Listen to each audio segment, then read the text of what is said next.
नमस्कार दोस्तों, आज है 20 अप्रैल और फ्रेंड्स स्पेशल करंट अफेयर्स में आपका स्वागत करते हैं। आज का हमारा पहला क्वेश्चन है, भूखमरी से क्या अभिप्राय? What does starvation mean? भूखमरी से हमारा आशय भोजन की अनुपलब्धता से होता है, किंतु खाद्य एवं कृषि संगठन ऐसे लोगों को भूखमरी का शिकार मानता है जो प्रतिदिन 1800 किलो से कम कैलोरी ऊर्जा ग्रहण करते हैं। By starvation we refer to the unavailability of food, but the Food and Agriculture Organization considers people who consume less than 1800 kilocalorie of energy per day to starve. गोदामों और शीत गृहों की अपर्याप्त उपलब्धता के कारण भारत में कुल वार्षिक खाद्य उत्पादन का लगभग 7% तथा फल व सब्जियों का लगभग 30% बर्बाद हो जाता है। हालांकि अन्य देशों में भी समान स्थिति है और अफ्रीका में तो अनुमानतः इतना खाद्यान्न बर्बाद होता है उससे लगभग 40 मिलियन लोगों को खाना खिलाया जा सकता है। स्वैच्छिक राष्ट्रीय समीक्षा रिपोर्ट भारत में कौन जारी करता है? Who issues the voluntary national review VNR report in India?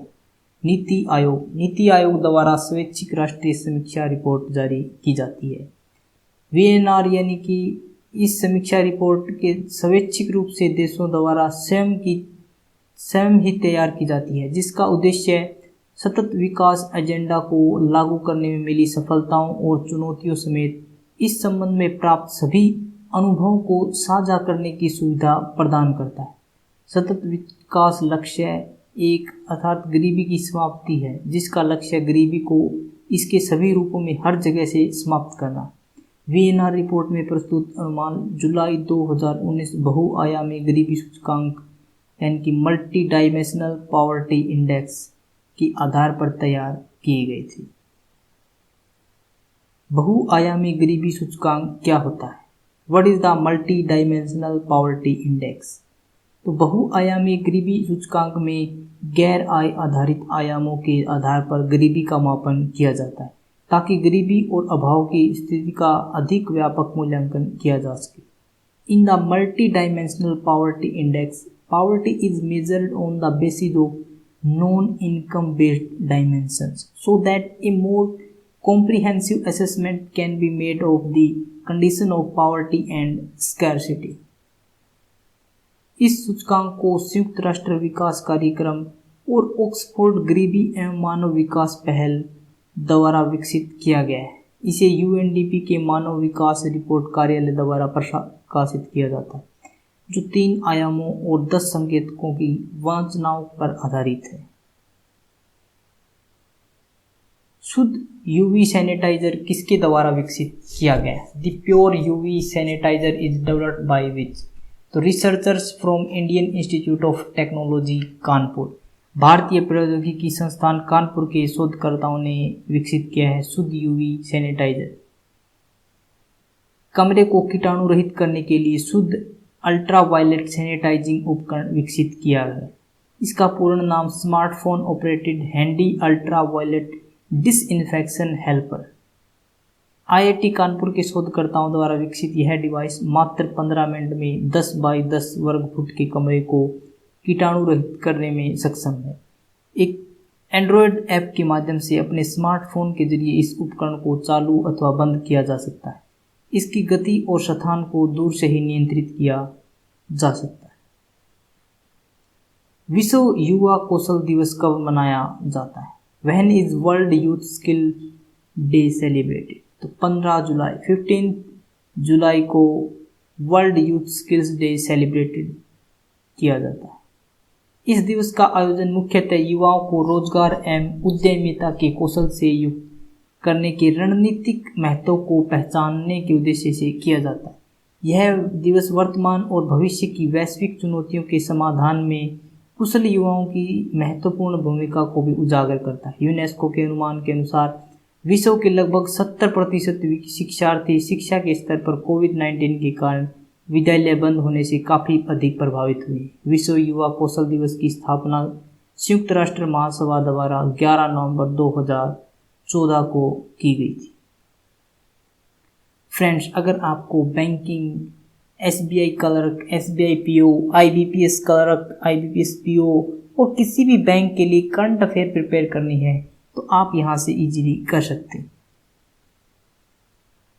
Postal ballot से क्या तात्पर्य है? What does a postal ballot mean? तो जो व्यक्ति किसी निर्दिष्ट सेवा में कार्यरत होने के कारण अथवा दिव्यांग या वरिष्ठ नागरिक होने के कारण मतदान केंद्र तक पहुंचने में असमर्थ है, उन लोगों को डाक पत्र के माध्यम से मताधिकार का प्रयोग करने की सुविधा देना ही पोस्टल बैलेट कहलाता है। Individuals who are unable to reach the polling station due to working in a specified service or due to being a disabled or senior citizen. Postal ballot is to give the facility to those people to use the franchise through postal papers. Bharat निर्वाचन आयोग अनुसूचित मतदाता की सभी श्रेणियों के मतदाताओं के लिए सरल तथा सहज मताधिकार प्रयोग करने की प्रक्रिया उपलब्ध कराने के लिए प्रतिबद्ध है। इस पहल से इस बात की आश्वस्तता बढ़ी है कि वरिष्ठ नागरिक तथा दिव्यांग व्यक्ति भी अपने मताधिकार का सहज रूप से प्रयोग कर सकेंगे। भारतीय पंजीकृत मतदाताओं की संख्या कितनी है? What is the number of Indian registered voter? Approximately 91.05 crore, लगभग 91.05 करोड़ मतदाता हैं भारत के अंदर। 2019 में हुए आम चुनाव में लगभग 67.4% मतदाताओं ने अपने अधिकार का प्रयोग किया। निर्वाचन आयोग को अपना ध्यान 29.68 करोड़ उन मतदाताओं पर लगाना चाहिए जिन्होंने पंजीकृत होने के बाद भी अपने मताधिकार का प्रयोग नहीं किया। राष्ट्रीय चुनाव अध्ययन सर्वेक्षण से पता चला कि 10% पंजीकृत मतदाता राजनीति में रुचि की कमी के कारण मतदान करने से बचते हैं। लगभग 20 करोड़ मतदाता ऐसे हैं जो मतदान करना चाहते हैं परंतु अनुकूल परिस्थितियां न होने के कारण वे मतदान नहीं कर पाते। इनमें घरेलू प्रवासी और अनिवासी भारतीय शामिल हैं। अनिवासी भारतीयों को मताधिकार उपलब्ध कराने के लिए निर्वाचन आयोग ने अधिकृत व्यक्ति के माध्यम से मत देने की व्यवस्था की। अपने पंजीकृत निर्वाचन क्षेत्र से दूर सेवा दे रहे सरकारी कर्मचारी, सैन्य कर्मचारी, केंद्रीय सुरक्षा बल मतदान कैसे करते हैं? How do government employees, military personnel, central security forces serving away from their registered constituency vote? Electronic रूप से प्रेषित postal ballot system, electronically transmitted postal ballot system EDPBS बोला जाता है। उसके माध्यम से ये सभी जो भी मिलिट्री में हो, कहीं दूर जो भी सरकारी कर्मचारी हैं वो मतदान करते हैं। वर्गीकृत सेवा मतदाता, सैन्यकर्मी, केंद्रीय सुरक्षा बल अधिकृत व्यक्ति के माध्यम से अपने मताधिकार का प्रयोग कर सकता है। निर्वाचन आयोग ने कहा है कि वह आधार लिंक्ड मतदान पहचान पत्र के निर्माण हेतु आवश्यक तकनीकी का परीक्षण कर रहा है। यह मतदाताओं को देश में किसी भी स्थान से डिजिटल माध्यम का प्रयोग करते हुए मतदान करने में सक्षम बनाएगा। हांगकांग कैसे अस्तित्व में आया? How did Hong Kong come into existence? 1842 में चीन राजवंश के प्रथम अफीम युद्ध में पराजित होने के बाद चीन ने ब्रिटिश साम्राज्य को हांगकांग द्वीप सौंप दिया था। इसके बाद हांगकांग का एक अलग भूभाग अस्तित्व सामने आया। After Hong Kong was defeated in the first opium war of China dynasty in 1842, China handed over the Hong Kong island to the British empire, then Hong Kong's existence emerged. लगभग एक शताब्दी तक ब्रिटेन का उपनिवेश रहने के पश्चात 1997 में यह क्षेत्र चीन को वापस सौंप दिया गया और इसी के साथ ही एक देश को दो व्यवस्था की अवधारणा भी सामने आई, वन नेशन टू सिस्टम। इस व्यवस्था के अनुसार हांगकांग को विशेष दर्जा दिया गया था, अर्थात हांगकांग की शासन व्यवस्था चीन के मुख्य क्षेत्र से अलग होनी थी। अमेरिका ने आधिकारिक तौर पर अपनी कूटनीति में हांगकांग और चीन के बीच अंतर को मान्यता दे दी, जिसे अमेरिका हांगकांग नीति अधिनियम 1992 के तहत शामिल किया गया। हांगकांग को अमेरिका के साथ लेन देन में उन सभी तरजीहों का फायदा मिलता है जो या तो चीन को नहीं मिलता या चीन के लिए प्रतिबंधित है। इसमें न्यून व्यापार शुल्क और एक अलग आवर्जन नीति जैसे विषय शामिल।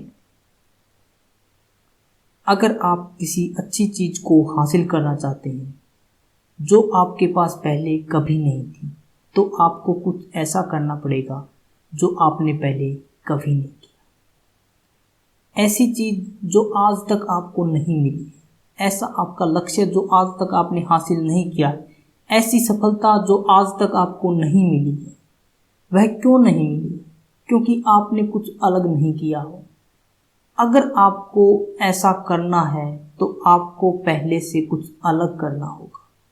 पहले आपने ट्राई भी किया है और असफलता मिली है। अगर आपको अब सफलता चाहिए तो आपको उससे कुछ अलग करना होगा।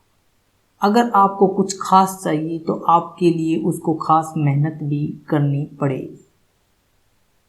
क्वेश्चन ऑफ द डे है फ्रेंड्स, भारतीय पंजीकृत मतदाताओं की संख्या कितनी है?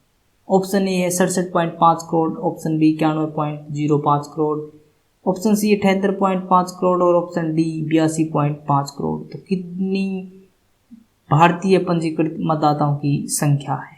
फ्रेंड्स, अगर आपको वीडियो अच्छी लगी तो इसे लाइक करें, शेयर करें और हमारे चैनल को सब्सक्राइब करें ताकि आपको नोटिफिकेशन मिलता रहे। अगर आपको इसकी पीडीएफ चाहिए तो आप हमारे टेलीग्राम ग्रुप से डाउनलोड कर सकते हैं, जिसका लिंक हमने डिस्क्रिप्शन बॉक्स में दिया हुआ है। आज के लिए इतना ही फ्रेंड्स। Thanks for watching.